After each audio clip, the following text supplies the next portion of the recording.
Saya dari kelompok 2 akan menjelaskan tentang pelatihan dan pengembangan sumber daya manusia. Pengertian pelatihan. Pelatihan didefinisikan oleh Ivan Savage sebagai usaha untuk meningkatkan kinerja karyawan dalam pekerjaannya sekarang atau dalam pekerjaan lain yang akan dijabatnya segera.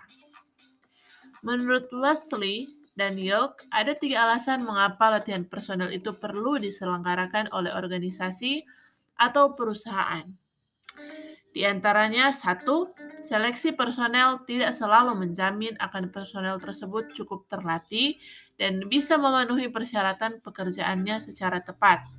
2. Bagi personel yang sudah senior, kadang-kadang perlu ada penyegaran dengan latihan-latihan kerja. Dan yang terakhir, manajemen sendiri menyadari bahwa program pelatihan yang efektif dapat meningkatkan produktivitas, mengurangi absen, mengurangi labor turnover, dan meningkatkan kepuasan kerja.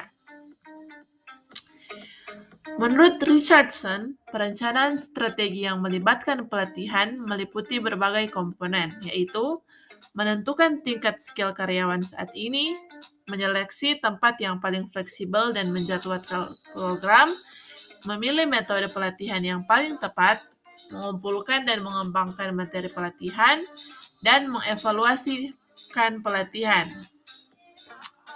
Berikut ada pengertian pengembangan sumber daya manusia.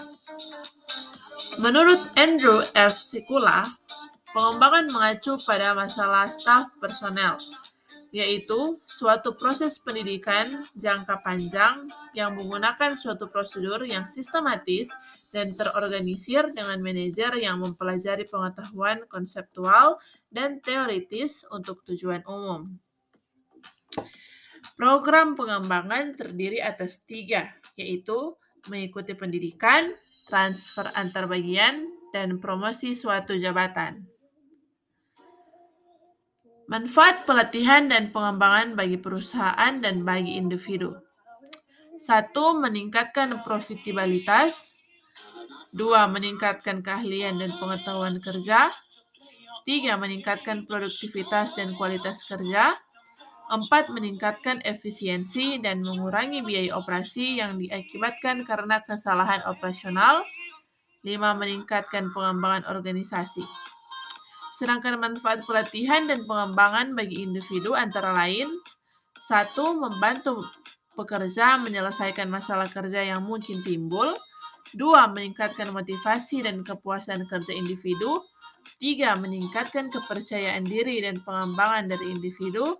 Dan yang keempat, membantu pekerja untuk membuat keputusan yang lebih baik, cepat, dan efisien.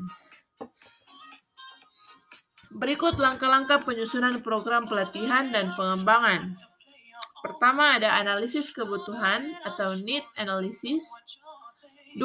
Penyusunan tujuan kerja pelatihan dan pengembangan atau training and development objective. 3. Program content. Dan yang terakhir, evaluasi pelatihan dan pengembangan atau evaluation of training and development. Cara atau metode dalam pelatihan dan pengembangan. 1. Job instruction training. 2. Job rotation. 3. Presentasi dan pembelajaran di kelas. 4.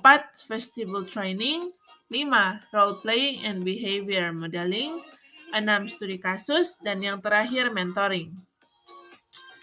Sasaran pelatihan dan pengembangan. Pertama, meningkatkan produktivitas kerja.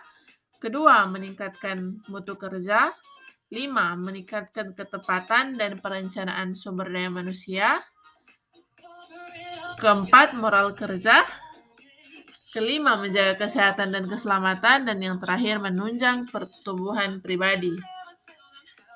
Berikut faktor-faktor yang mempengaruhi pelatihan dan pengembangan. 1. Peserta pelatihan.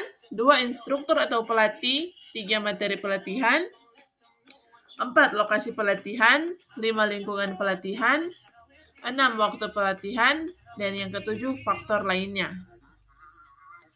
Sekian presentasi dari kami kelompok 2. Terima kasih.